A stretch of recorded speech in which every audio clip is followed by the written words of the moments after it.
My hands have produced this wealth for me. 18.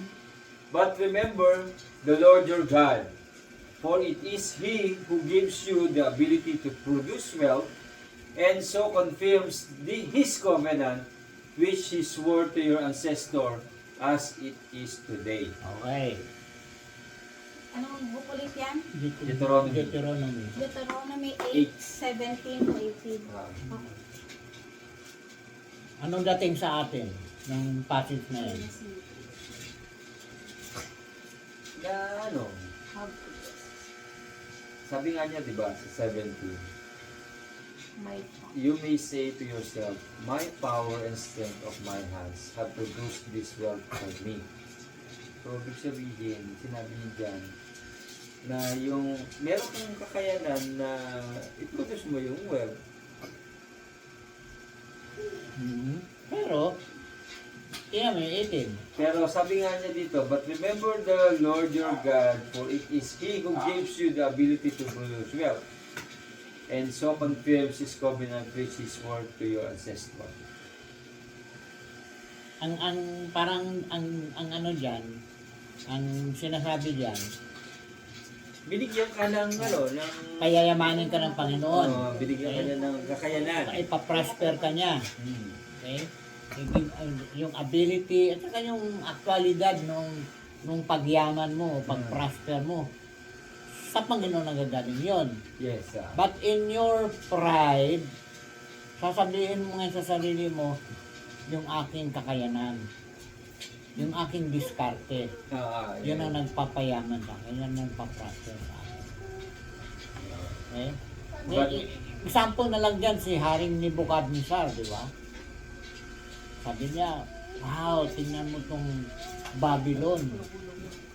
Akong gumawa niyan. Diskarte ko yan. Yeah? Kapangyarihan ko yan. Kaya anong ginawa ng Panginoon sa kanya?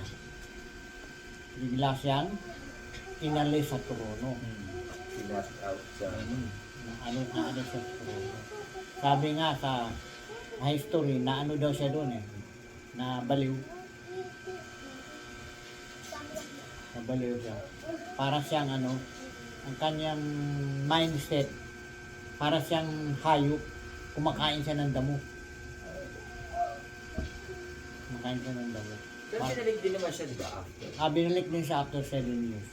Nung na-recognize na niya na ang Diyos na, nung naging realidad sa kanya yung verse 18. Okay? So, ang anak ng Diyos, kalooban ng Diyos na mag-prosper, na yumaman, anak ng Diyos. Pero paano mangyayari ito sa ating buhay? Hindi nga pwedeng deklara ka na lang Lord, I declare that you have given me the ability to make wealth. Pero paano maging realidad yun sa buhay? Kasi kahit mag-declare ka, kung di mo naman ginagawa, ability gamitin mo. Dapat may ability ka, yun ang gagamitin mo para mag-produce ng wealth. Kasi kung tamad ka, wala talaga mangyayari. Pero ang daming mga masipag, pero hirap pa rin. Oh. Samantalang yung mga yung mga taong sinasabi natin born with a silver spoon. Pinanganak sa mayamang pamilya, wala, lumaki na ng mayaman, lalo pang dumami ang yaman. O, diba, mga anak ni Henry C. Wala nakaranas ng hirap. Nakaranas kaya ng hirap yung mga yan? Ngayon, lalo pa yung mayaman. diyan sa kanila lahat Hindi tulad nung nangyari sa tatay nila nung nag-umpisa. Yung tatay nila talaga nagdumaan sa hirap yun.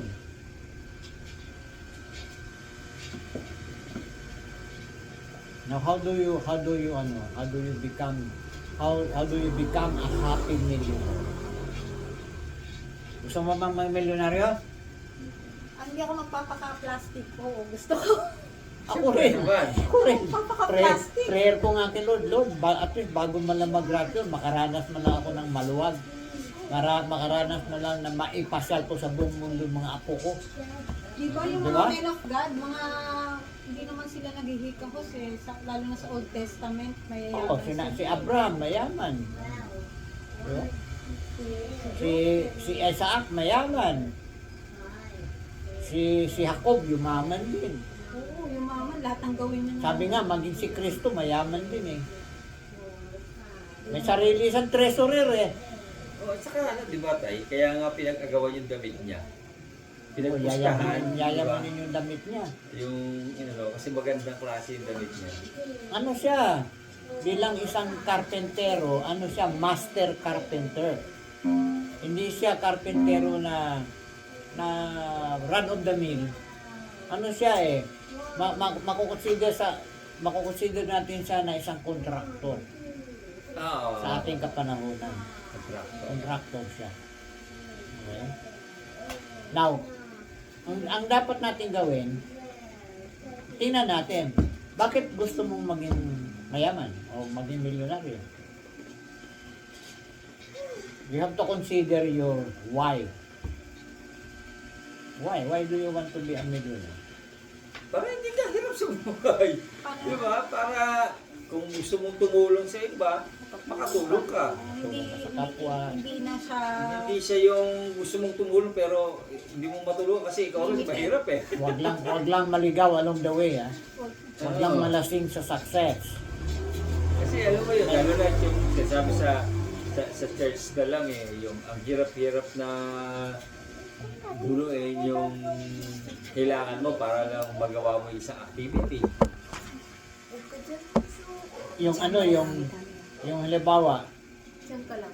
yun na lang magpagawa ng building, di ba?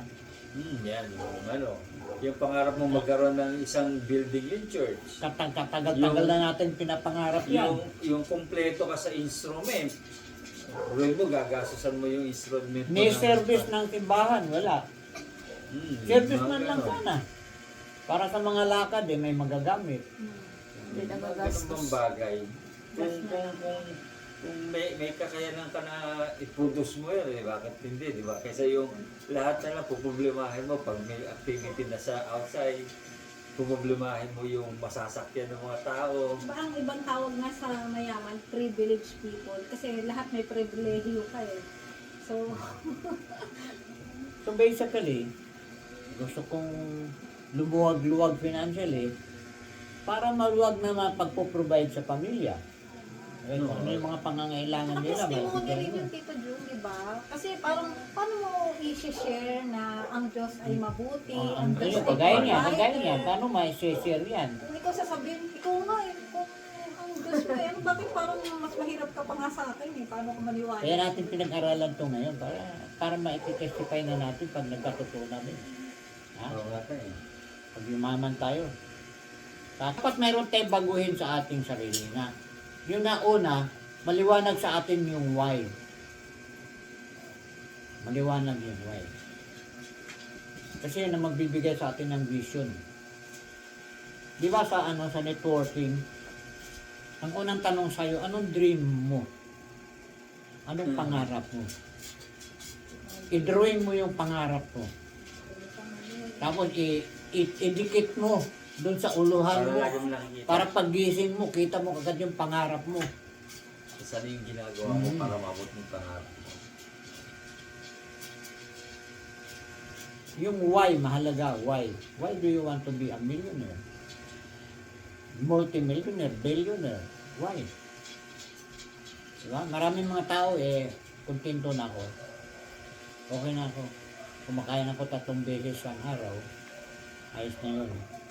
Napapag-aral ko yung aking mga anak. Okay na yun. Pero, may mga tao talagang gustong maging milyonaryo, bilyonaryo. No?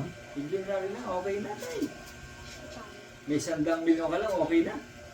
Magpaano ka ngayon? Magpa-aral ka ng anak ngayon Kolehiyo, napakamahal. Ay naku, Tito Jun. Ha? Dedi ang tuition fee sa isang taon ay nasa 100,000 plus. Wala pa si Kailan. Kaya nga, talagang mahirap. Next year, 100,000. mag-overlap Lalo pa na yan. kung mag-Ateneo ka. Ay talaga. Oo, baka isang sem lang yung 100 plus na yun. Depende pa sa ano pa yan si Dedi ha, Dean's listed pa yan. Discounted pa yan kung tutuusin. Oo nga. Dean's listed Hindi. pa. Kasi Baka maipit kamay mo, ha? yung iba nasa 300,000. May mga kurso na talagang mamahalin. Halimbawa, commercial pilot. Ay, oo. Kasi, Magkano gastos mo Ano dyan? pala yan? Oo. kasi ang pag nag-actual ka na pagwalipad ng aeroplano, ikaw gagastos Yung gastos ng mo sa diesel mo. aeroplano. Ikaw gagastos na sa aeroplano. Uupahan mo yung aeroplano eh. Oo. Ikaw uupa na sa aeroplano, yung gasolina nun, ikaw magbabayad nun. Kaya mamahalin yun. Kaya di ba yung dati yung Pero malaki naman sa kanya. Oo. Pag malaki. nakatapos ka, oo. Pondo, ano ka muna? Di ba dati yung Pondo ka muna. announcer sa RH, si Steve Dailisan ba yun? Oo. O ano na ngayon? Piloto na yan. Hindi lang piloto, Migs. Ano ba yung aeroplano ngayon na pula ang kanyang logo? Di ba, PAL, Cebu Pula. Pacific, Ah, ano Air isa? Asia. Air Oh, Asia. yung Asia, Air Asia. Air Asia, Oo. Vice President siya doon. Nakapsakan na kami doon. Ah, talaga? Vice President na siya ngayon. Ilang taon pa lang yan? Parang nakakalimang taon lang ata yun.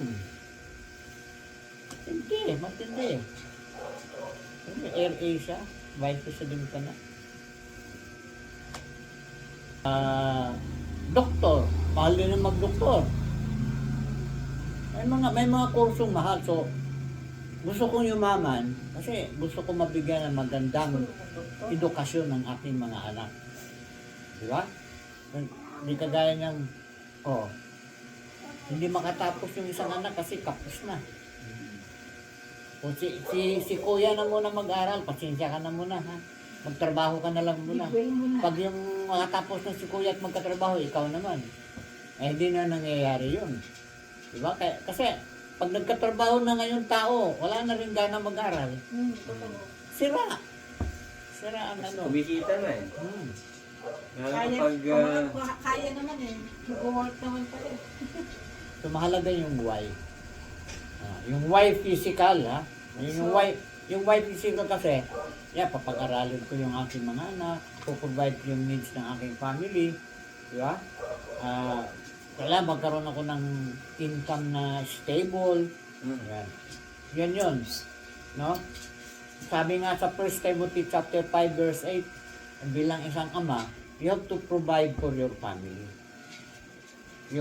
If you don't provide for your family, you are worse than an unbeliever. You are worse than an unbeliever. So, yun yung sinasabi mo, Sel. Sirang-sira testimony mo. Doon yung mga anak mo, namamalimos. Tapos sa paglingko, ang lakas ng sigaw mo ng praise the Lord. No? 1 Timothy 5:8. 5:8. If anyone does not provide for his family, for his children, he is worse none. Anyone who does not provide for their relatives and especially for their own household has denied the faith and is worse than an unbeliever. Meron pa palang denied the faith, oh. Pero yun, denied the faith means mabigat yun. Ano eh. Tapos mas worse ka pa sa kanila. And is worse than an unbeliever. Kaya, obligasyon talaga. Meron ba tayong kilala na gano'n na nasa simbahan? O kahit wala sa ating simbahan? Provide. That's the physical wife. Paano yung ano? Mayroon pang isang why dito.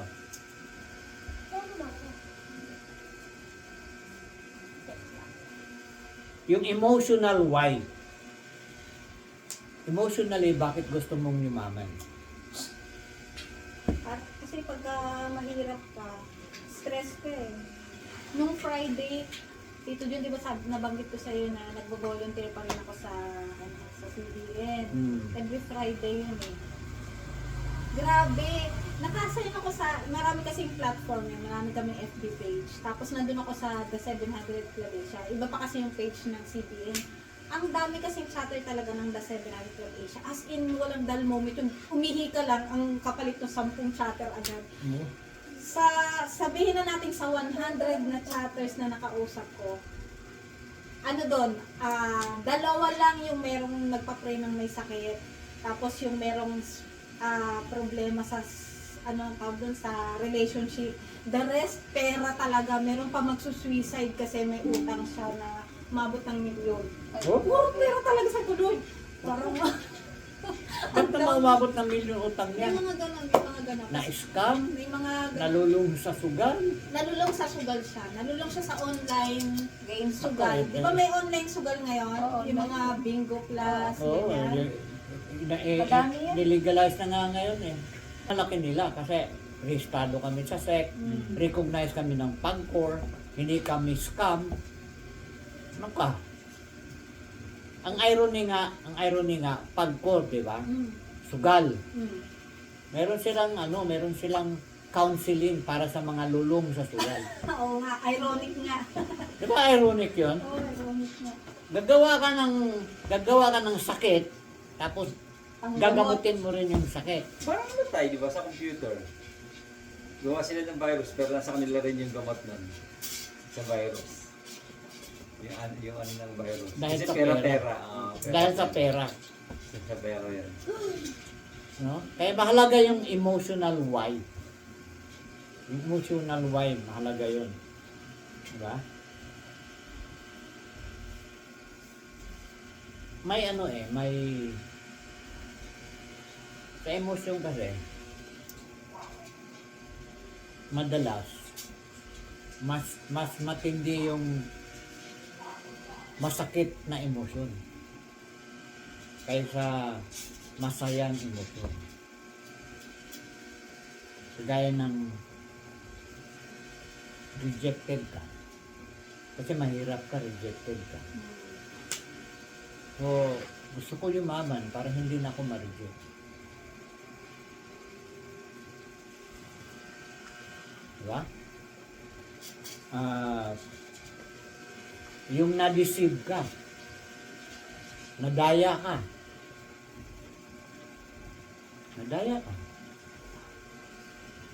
na-scam ka, diba? Yung, Ano yung pinadati kahapon? Pangit kapag wala kang pera. diba? Emotional why yun. Saan natin Mm. Kasi ano, yung... sa Itbulaga. Kasi pag mayaman ako, pwede ako magpabelo.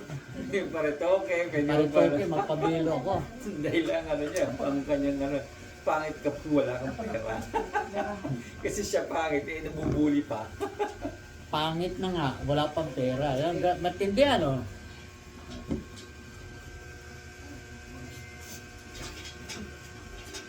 Problema talaga yung, kung problema yung physical why, mas malaki problema yung emotional why. So, kasi emotion, talagang maraming nagdari talaga doon. Malaki problema yung emotional why. Anong nagtutulak sa'yo para, emotionally, anong nagtutulak sa'yo para gugustuhin mong yumaman ka? Okay? So, kunin mo yung why, yung dalang why mo. Tapos ang pangatlo, i-cultivate mo yung millionaire mindset. Yung mindset mo na millionaire, makes yung iba yung tinuturo ng gobyerno natin eh. 4P, di ba? Mendicant mentality. Yung hingi. Yung tuturuan ka Ayuda. Kaya Yun ang tinuturo sa atin eh. Kaya tuloy yung mga tao, wala silang ginagawa, kundi maghintay lang, umaasa na lang. Matindi talaga yung ginagawa sa atin. Samantala yung mga mayayaman. Sinong barkada ng mga mayayaman? Siyempre mayayaman. Diba kapwa mayayaman? Kung gusto mo yumaman, bumarkada ka sa mayaman. Kasi ibang mindset. At least maski paano yung kanilang takbo ng isip, mapag-aaralan mo rin. Kasi nga, tayo may mga opportunities na dumaan sa ating buhay. Na ano ba natin? Kasi nga wala sa atin yung millionaire mentality, yung mindset. Ang ating mindset, mindset pa rin ng ng disyerto. Anong mindset ng mga Israelita sa disyerto? Mas mabuti pag bumalik kami sa Egypt. Balik sa Egypt. Kumakain kami doon, maski paano 3 beses isang araw. Masasarap sa pagkain. Pero, ang yaman nandoon sa Promised Land. Gusto bumalik sa Egypt. Pero ang yaman nasa Promised Land. Oo, kasi yung yaman sa Promised Land, kanila yun. Di ba? Sa Egypt, ambon lang yung nakukuha nila doon. Saka alipid sila doon. Tapos alipid pa sila. Sa Promised Land, may freedom ka, pag-aari mo pa yung lupain. Yung kinukultivate mong lupa, iyo yun. Doon, mayroong mga taga-latigo sa likod mo. Pag hindi ka gumagal. Mahalaga yun. Ito yung dalawang mahalaga, yung why, saka yung mindset. Pag hindi mo na ayos ang mindset mo, ay, di ba? Yan yung sabi ko sa Mixel. Noong hindi ko kasi na-appreciate yun. Noong mga 1972 yata, Wala pa ako ng sun. kumuha ako ng insurance. Kapag nag-mature, ang tatanggapin mo 3 million. Ano na nangyari? Tinigil ko. Ay, sorry. Hindi ko nga na-appreciate. 10 years lang yun eh. Kung inayos na 10 years, after 10 years, may 3 million ako. Oo. Buhay na buhay pa yung insurance company. 19 yun. Buhay pa siya. Pero yun, wala ka nung mindset. Kailangan mabaguhin na yung mindset ni Johnny. Kaya ko nga pinag-aralan eh. Kaya mabago mindset. Maging street smart. Siya, importante yun. Buti pa yung mga espiya. Mga street smart eh. Marunong mabuhay eh, no? Gipit na, nakakalusot pa rin. Kasi yun yung maganda sa mga streets. Kaya ano sabi ni Kristo? Be wise as a serpent and meek as a dove. Wise as a serpent. Ano ba ang serpent? Crafty, wily. Huwag na lang tayong maging deceiver. Pero, meek as a dove. Ano lang yung meekness? Pero smart ka. Smart ka. Oh, Magkanig na mag-isip. hindi ka magpapaduga sa kalsada. No, hindi ka Yun nga, magpapalamang. street smart nga. Hindi ka magpapalamang. Hindi ka maluloko. Hindi ka yung nanlalamang pero hindi ka magpapalamang sa kanila. Pakawalan ka sa kalsada, Buhay ka. mabubuhay ka. Yung kagaya ng ginawa ni Chris doon sa kanyang mga alagad. Wala kayong dadalhin. Yun lang inyong, pouch lang na Aside from that, wala na kayong dadalhin. Yung damit ninyo, kung ano yung suot ninyo.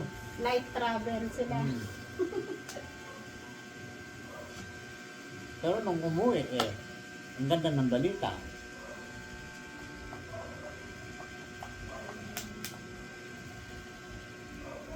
Magaling na, maligayang milyonaryo, happy millionaire. If you have taken care of your wife, ayusin mo yung mindset mo.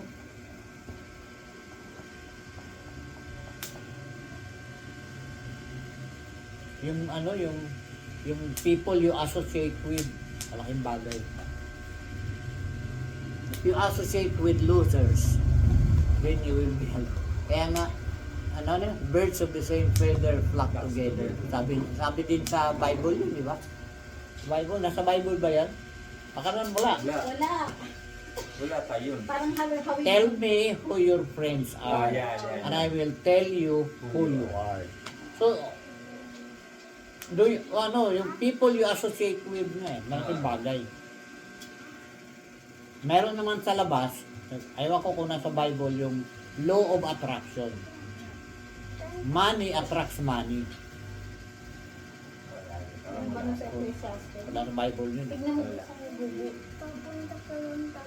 Law of attraction sa ano ko narinig yan, sa networking. Law of attraction. Science yung law of attraction. So, ginagamit din yan sa mga ano, yung mga Pero- finances. Pero ginagamit yung mga ganyan. Ano ka, merong pastor na gumawa ng ganyan. Pagdating sa typing, Talaga. gusto mong pagpalain ng Panginoon, kuha siya ng 200. Pagpapala ng Panginoon sa iyo yan. O, anong gagawin mo ngayon? Pulutin mo. At i-invest. Anong gagawin mo ngayon? Sabay call ng tithes. Bawiin niya yung kanyang 200. Sa Tapsi kasi yung topic ng pera pagdating ng ano. Kasi mayroon kasing maraming naniniwala na ang simbahan para lang sa bagay na spiritual.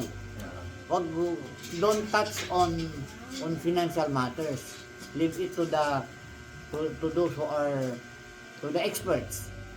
Hindi Kasi hindi, kung hindi para sa ano rin yan, dapat hindi rin sa babanggitin sa Biblia. Kaya nga yung mga tao ng Diyos nga, mga mayayaman. Mayayaman ang tao ng Diyos. Ha? Ay, si Job nga lang, di ba? Pag tinignan mo yung kanyang ari-ari, hindi lang basang milyonaryo yun.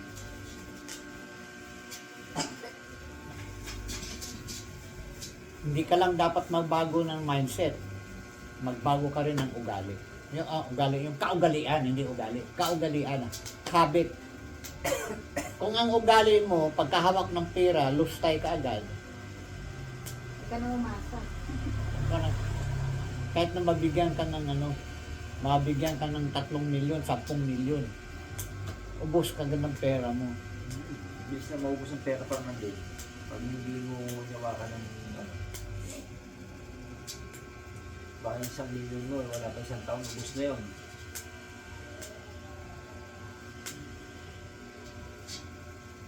Kailangan meron kang spirit of abundance versus the spirit of mendicancy. Yung mendicancy kasi yung maawa ka naman sa akin, kapos na kapos So, talaga meron kang spirit of abundance. The attitude of abundance. Lord, pangako mo, Lord, your children will inherit the wealth of darkness.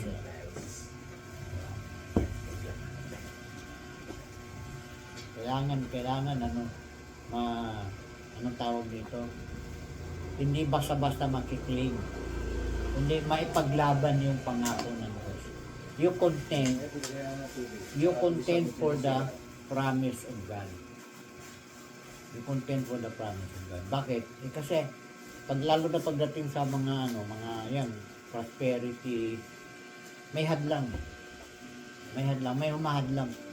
Merong ayaw. Mayroong mga tao na ayaw kang yumaman. Bakit? Naiinggit. Di ba? Ayaw na maungusan siya.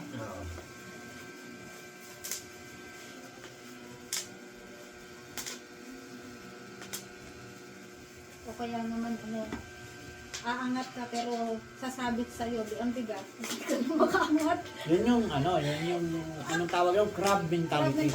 Ano yun Yun yung usually crab mentality. common sa Pilipino. Di ba yung ikaw nagtayo ka ng sariling family, tas buong angkan nyo, nakita lang na medyo umaangat ka. Hindi naman sa pero minsan, di ba? Ang hirap umangat pag lahat kasi bubuhatin mo. Tapos sila parang critics lang. Doon na sa'yo umasa. Doon na umasa.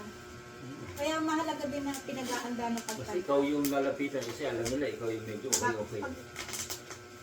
Hindi. Pag wala ka na ibigay, mas mapaloob sa'yo.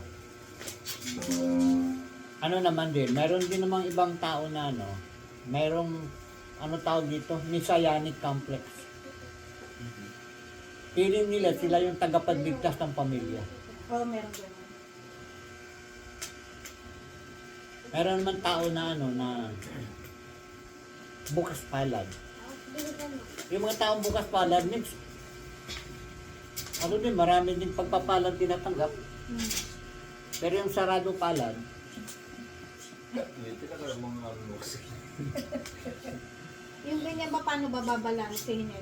Yung pag nagbukas palad ka, yung iba naman talaga, parang humasa na talaga. Eh, ganun, pero paano mo babalansehin din yung sarili mo na... kaya nga ano eh, mayroon ka dapat ding ano, sa pagtulong sa kapwa, halimbawa, mayroon ka din standard. Ang basta-basta. Hindi basta-basta tulong. Lalo na ngayon. Marami sa atin ko Utang kailangan. walang bayaran. Yung mga ganon, di ba? Tapos utang ulit, di pa nababayaran utang ulit. PY na. Ginawang habit eh. Meron ganon. Ano, London dito, ano din yan eh. Alam mo yun sa mga prosperity gospel, ang dami nilang turo dyan, tungkol dyan.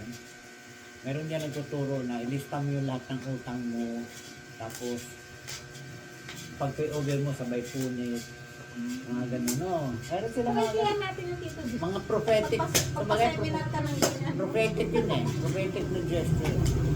Ano ka Tapos sisigaw mo, I am free. by faith yun. Ito dapat babayaran mo rin talaga. Oh, siyempre. Hindi mo mawawalain ng pinagulay mo lang, tapos pinulat ko, wala ka lang utang. Kinabukasan may Ganun tuwakan yun ko sa'yo. Naman ako.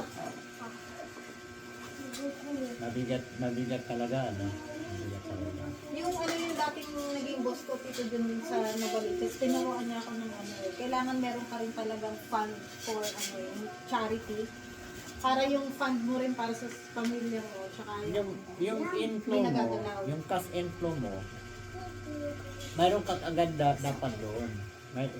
Itatabi mo agad yung tithes mo, yung pang-emergency mo, nakatabi ka Lahat. agad. Tsaka Tapos yung yung charity. matira, yun ang disposable mo.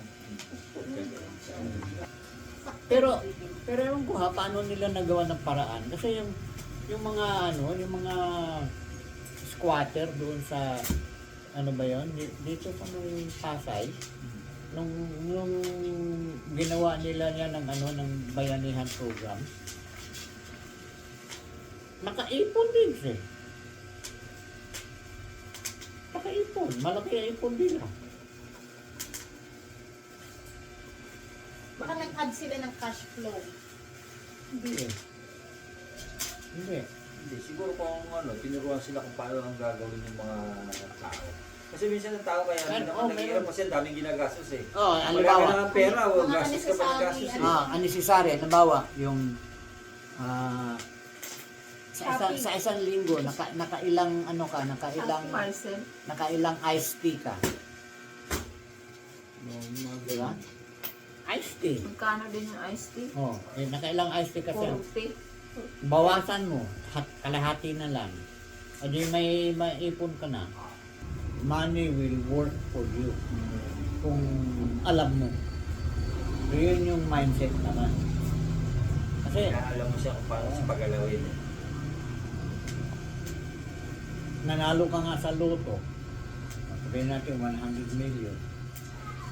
Eh, paano mo gastusin yun? Paano mo i-invest yun?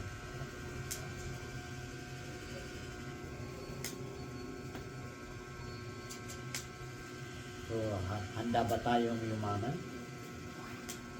Gusto nating yumaman, pero handa ba tayong yumaman? Yan ang magandang tanong dyan. Are we, if God gives us the opportunity to be rich, kaya ba natin?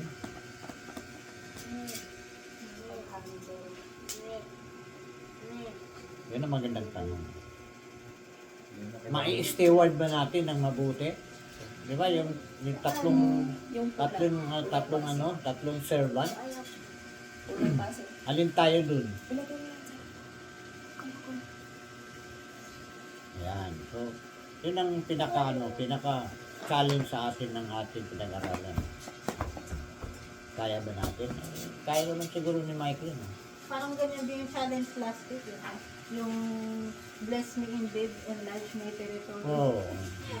Oo Ready nga. ka ba?